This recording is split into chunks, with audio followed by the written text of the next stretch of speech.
Hello বন্ধুরা, কেমন আছো তোমরা সবাই? আশা করি অনেক অনেক ভালোই আছো। আর তোমাদের ভালোবাসায় আমিও অনেক ভালো আছি, কারণ তোমরা আমাকে যে পরিমাণে ভালোবাসা দিয়েছো এবং সাপোর্ট দিয়েছো তা আমি কোনোদিন ভুলতে পারবো না। তাই তোমাদেরকে মজা দেওয়ার জন্য আবারও একটি নতুন গল্প নিয়ে হাজির হলাম। গল্পটি শোনার মতো, আশা করি তোমাদের দাঁড়িয়ে যাবে এবং তোমরা হাতের কাজ করতে সবাই হেডফোন নিয়ে বসে যাও। যদি আমার গল্প শুনে মজা পাও তাহলে অবশ্যই আমার চ্যানেলটি সাবস্ক্রাইব করবে। তো চলো বন্ধুরা, আমরা কথা না বাড়িয়ে আসল গল্পে চলে যাই। যেসব মহিলাদের সন্তান হতো না, আমার মা তাদের জন্য ওষুধ তৈরি করত। কিন্তু যে ঘরে সে মহিলাদেরকে নিয়ে যেত, সেই ঘরে একমাত্র আমার মা আর তার কাজের মেয়ে ছাড়া আর কেউ যেতে পারত না। কিন্তু আমার যখন বিয়ে হলো তখন কোনো সন্তান হলো না। আমি বললাম, মা আমার জন্য ওষুধ তৈরি করে দাও। মা অনেক কঠিনভাবে বারণ করে দিল। আর একদিন আমি তার কাজের মেয়েকে বললাম আমাকে সাহায্য করতে। সেই দিন কাজের মেয়ে নিজের মুখ লুকিয়ে মায়ের ঘরে গেল। মা তাকে জিজ্ঞাসা করল যে, তুমি মুখ বন্ধ করেছ কেন? সে বলতে থাকল যে, আমার মুখ খারাপ হয়ে গেছে। তারপরের দিন সেই কাজের মেয়ের জায়গায় আমি মায়ের সেই ঘরে গেলাম, আর এরপরে যে ঘটনাটা আমি দেখলাম সেটা দেখে প্রায় আমার মন বেরিয়ে যাওয়ার মতো অবস্থা হলো। আমার মায়ের নাম সোনম। সে তার সময়ে সবথেকে বেশি পড়ালেখা করা মহিলা ছিল, আর গ্রামের মধ্যে প্রথম এমন মেয়ে ছিল যে কিনা ডাক্তার হয়েছিল। কিন্তু তার পড়াশোনা সব হয়নি, কারণ তার বাবা এই দুনিয়া থেকে চলে গিয়েছিল। এরপরে আমার মা সন্তান না হওয়া মহিলাদের চিকিৎসা করতে থাকল। আর এইভাবেই একদিন তার বিয়ে আমার বাবার সাথে হলো, আর তারপরে আমি এই দুনিয়াতে এলাম। আর এখন আমার বিয়ের বয়স হয়েছে। আমার মা ঘরের মধ্যেই মহিলাদের চিকিৎসা করত, আর যে মহিলারই চিকিৎসা করত তার বাড়িতে সন্তান ঠিকভাবেই হতো। মা পড়ালেখা করা মহিলা ছিল। 17 বছর বয়স হয়ে গিয়েছিল, কিন্তু তখনও পর্যন্ত আমি ওই ঘরটা খুলে দেখিনি যে ভিতরে কি আছে। ওখানে শুধুমাত্র আমার মা আর তার কাজের মেয়ে যেতে পারত। তার বয়স আমার মায়ের মতোই ছিল। সে আমার মায়ের সুখ দুঃখের সাথী ছিল। আমার মা বিয়ের আগে থেকেই তাকে জানত। আর এখন তো তারা দুইজনে একে অপরের অনেক প্রিয় বন্ধু হয়ে গিয়েছিল। কিন্তু একটা ঘটনা অন্যরকম ছিল, সেটা হলো যে মাঝে মধ্যেই তার সেই ঘর থেকে আওয়াজ আসত। আওয়াজ শুনে যেন মনে হতো কোনো মহিলার বয়স আমার মায়ের মতোই ছিল। সে আমার মায়ের সুখ দুঃখের সাথী ছিল। আমার মা বিয়ের আগে থেকেই তাকে জানত। আর এখন তো তারা দুইজনে একে অপরের অনেক প্রিয় বন্ধু হয়ে গিয়েছিল। কিন্তু একটা ঘটনা অদ্ভুত ছিল, সেটা হলো যে মাঝে মধ্যেই তার সেই ঘর থেকে আওয়াজ আসত। আওয়াজ শুনে যেন মনে হতো কোনো মহিলার সন্তান হচ্ছে সেই সময়। কিন্তু এখানে তো মহিলার কোনো সন্তান হতো না, তাহলে আওয়াজ কেন আসত? আমি ঘরে যাওয়ার অনেক চেষ্টাও করেছিলাম, কিন্তু মা কখনো আমাকে ঘরের ভিতরে নিয়ে যায়নি, আর আমার বাবাকেও নিয়ে যেত না ঘরে। আমার বাবার মুখ তো আমার মা টাকা দিয়ে বন্ধ করে রেখেছিল। কেননা আমাদের ঘরে অনেক টাকা আসত, মা একটা পেশেন্টকে দেখত আর কয়েক হাজার টাকা নিত, আর যখন তারা জানতে পারত যে তাদের সমস্যার সমাধান হয়ে গেছে তখন তারা মিষ্টি, কাপড় সবকিছু নিয়ে আসত আমাদের জন্য। ঘরে তো প্রতি সপ্তাহে এইরকম জিনিসপত্র আসতে থাকত। মিষ্টি খেয়ে খেয়ে আমার ওজন বেড়ে গিয়েছিল। বাবা বলতো যে, ওর বিয়ে দেব কি করে? এত ভারী শরীর হয়ে গেছে, ওকে তো কেউ বিয়ে করবে না। বাবা এই কথাটা মজা করে বলতো। আমারও বিয়ের অনেক ইচ্ছা ছিল। আমি বলতাম যে, এটা তো ভালো, আমার বিয়ে করিয়ে দাও, হ্যাঁ আমাকে বিয়ে দিয়ে দাও। ব্যাস, আমার মাথাটা সাথে সাথে বিয়ের দিকে ঘুরে গিয়েছিল। মা একটা ভালো পাত্র দেখে আমার বিয়ে দিয়ে দিল।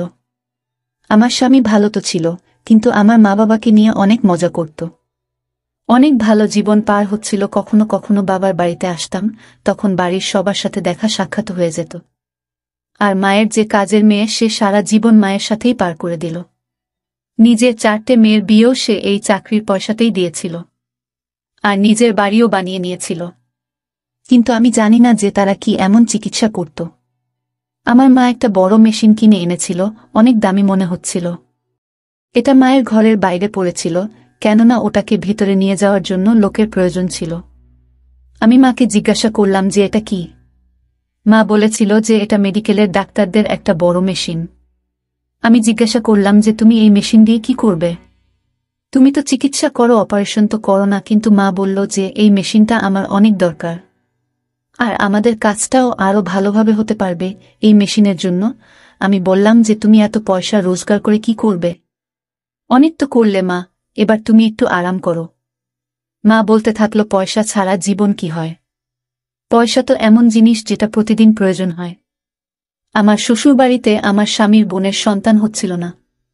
সেই বিষয়ে যখন আমি জানতে পারলাম, আমি বললাম যে আমার মা এই পৃথিবীর সকল জায়গায় চিকিৎসা করে বেড়াচ্ছে।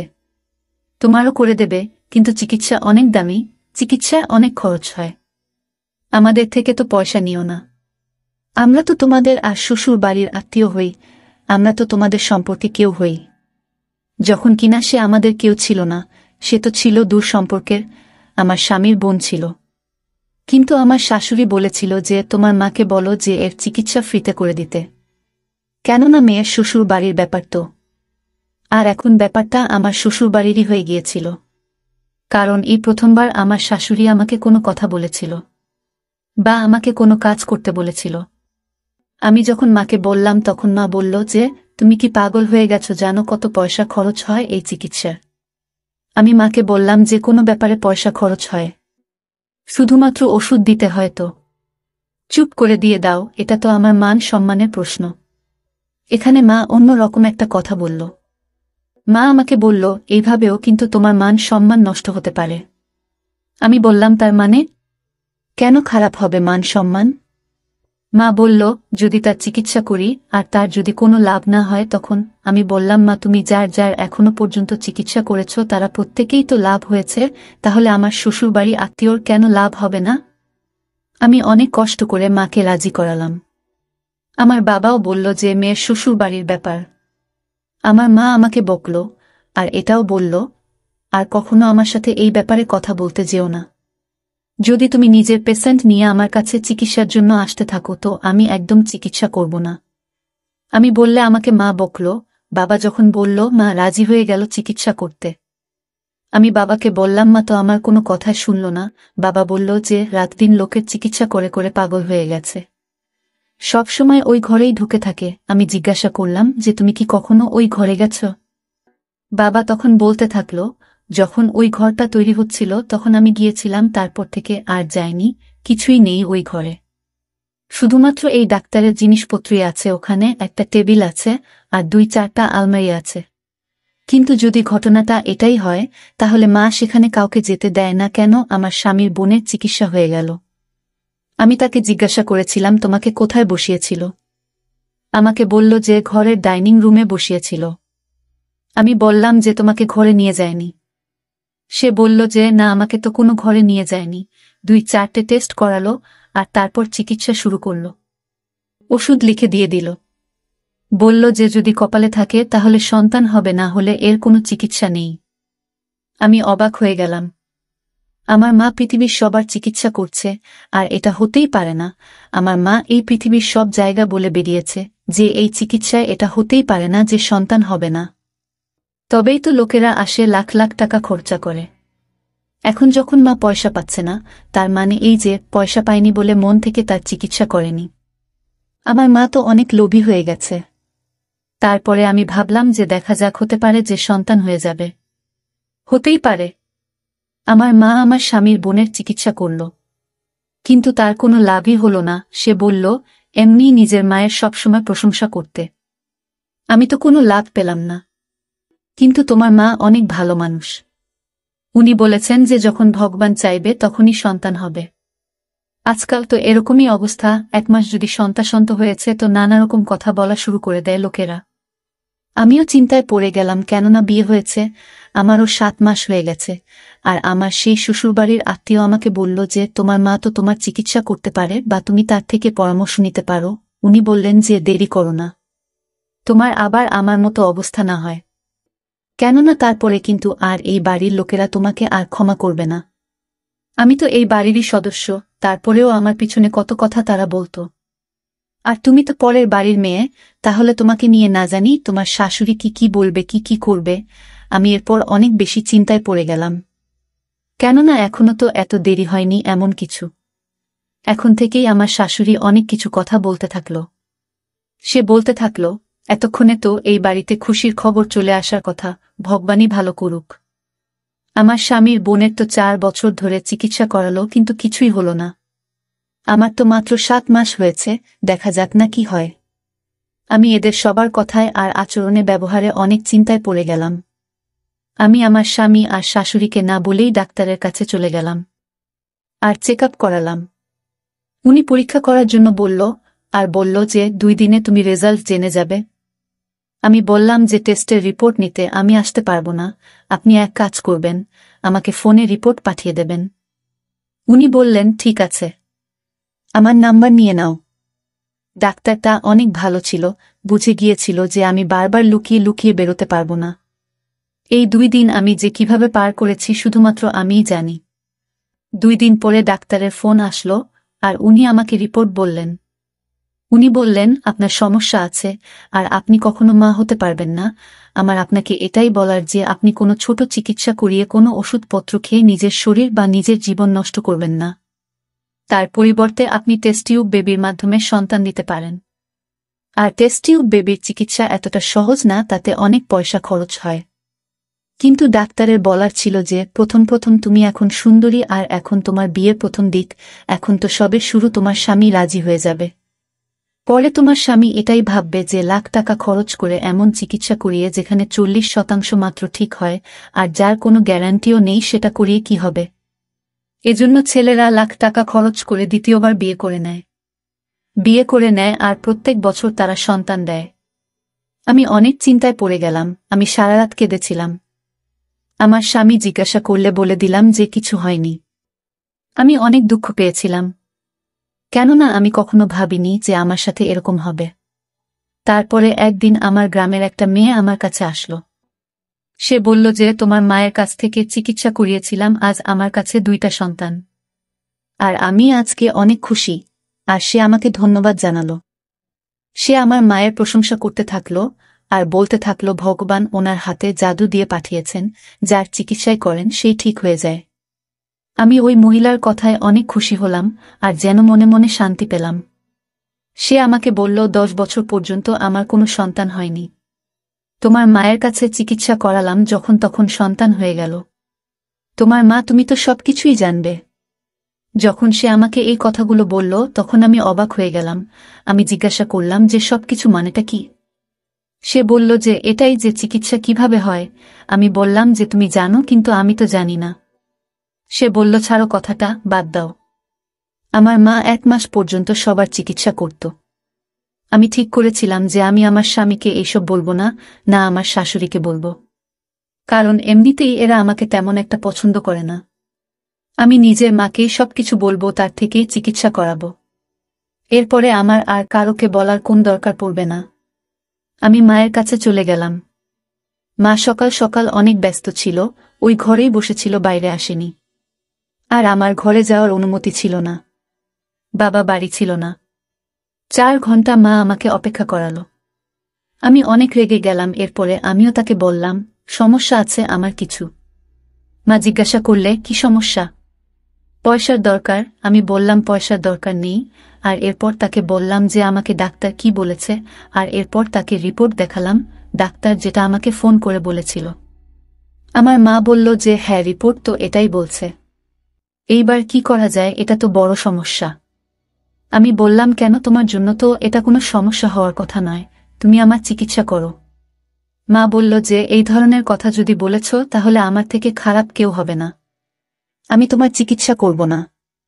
মা, এটা তো ব্যাপারটা সেই রকমই হয়ে গেল যে তুমি সব পরিবারকে খাবার দিচ্ছ আর আমি প্লেট দেখে যখন খাবার খাওয়ার জন্য বললাম তখন আমাকে বলছো যে খাবার খেলে পাপ হয়। আমাকে আমার মা এত খারাপ ভাব বকা দিল যেন মনে হলো যে সে কোনো দিনও আমার চিকিৎসা করবে না। আমি জিজ্ঞাসা করলাম কেন করবে না চিকিৎসা।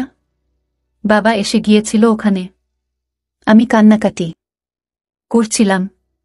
বাবাও দেখে নীল যে এতদিন পরে মেয়ে ঘরে এসেছে, তার ওপরে আবার কান্নাকাটি করছে, সে চিন্তায় আছে। বাবা আমাকে সবসময় অনেক ভালোবাসত। সে আমাকে বলল যে কেন কাঁদছ তুমি, তখন মা বলল যে বিনা কারণে ও কিছু চাইছে। মা এই কথাটা বাবাকে বলল না যে আমি কখনো মা হতে পারবো না, আর আমি আমার চিকিৎসার জন্য বললাম। কিন্তু মা আমার চিকিৎসা করতে চাইছে না। একে তো ভুল করেছে মা, তার উপরে আবার মিথ্যে কথাও বলছে। বাবা বলল যে কেন চিন্তা করছো, আমি তো আছি, আর যেটা তোমার দরকার আমি তোমাকে এনে দেব, আমি তোমার জন্য চা বানিয়ে দিচ্ছি। বাবা সেখান থেকে চলে গেল। মা বলল যে যেটাই হচ্ছে সেটা ভগবানের উপর ছেড়ে দাও, আর খবরদার যদি এখানে চিকিৎসার কথা আবার তুমি বলেছ, আমি তোমার চিকিৎসা কখনো করব না, আর এই কথাটা নিজের মাথার মধ্যে ঢুকিয়ে নাও। আমি আমার বাড়িতে চলে এলাম আর ভাবলাম যে আমাকে মা কেন এরকম বলল। প্রথমত আমাকে তো মায়ের ঘরে যেতে দিত না। যখন আমি আমার বন্ধুকে তার কাছে পাঠিয়েছিলাম তখন মা তাকে ওই ঘরে নিয়ে যায়নি, আর তার চিকিৎসাও করেনি। তখন আমার মায়ের কিছুই যায় আসেনি, আর আজকে যখন আমি বিপদে পড়েছি তখন আমারও চিকিৎসা করতে চাইছে না। কোনো একটা কিছু তো আছেই।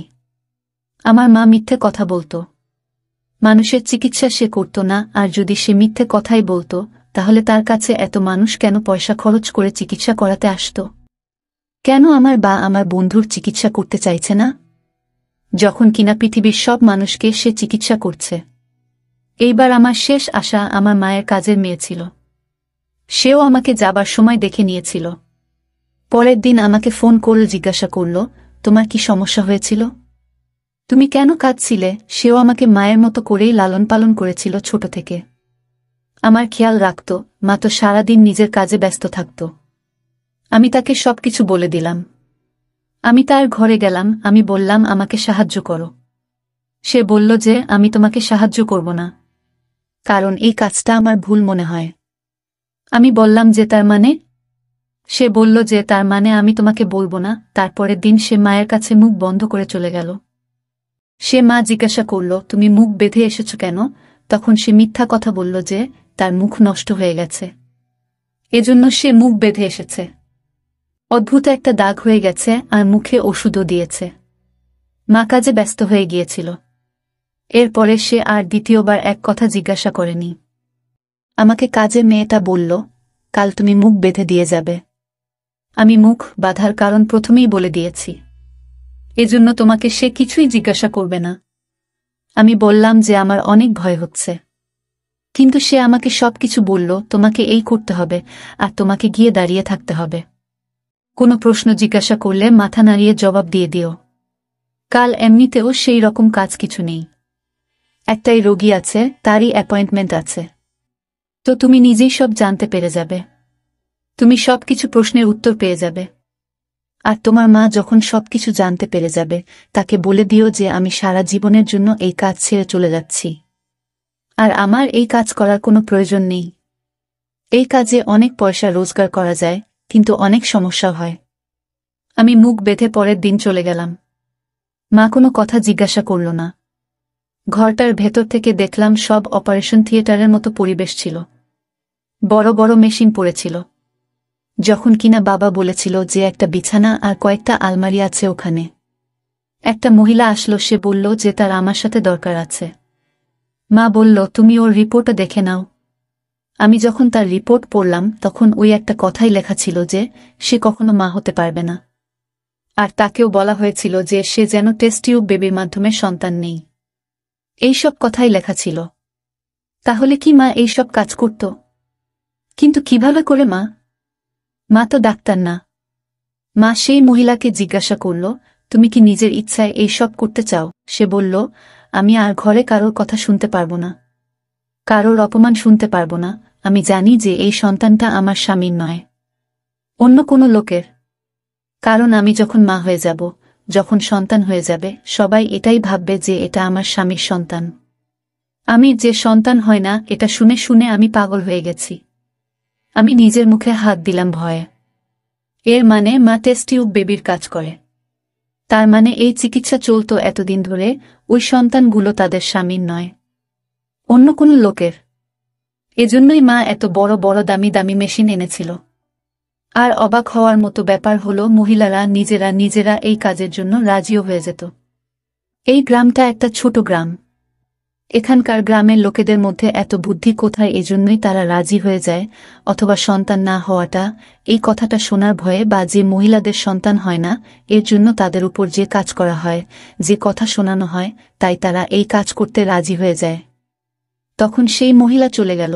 আমি নিজের মুখ খুললাম, আর আমার মা অবাক হয়ে উঠল, আর বিরক্ত হয়ে গেল, রেগে গেল। এই জন্যই আমার মা আমার চিকিৎসা করতে চাইছিল না। কেননা সে চাইত না যে আমি আমার স্বামীর ছাড়া অন্য কারোর সন্তানকে এই পৃথিবীতে নিয়ে আসি, যাকে আমি জানি না পর্যন্ত। মা যেটা করেছিল সেটা ভুল ছিল। আমি তাকে অনেক কথা শোনালাম। আমি বললাম, তুমি অনেক ভুল করছ। তুমি মানুষকে কষ্ট দিচ্ছ। তারা সারা জীবন কষ্টে থাকছে।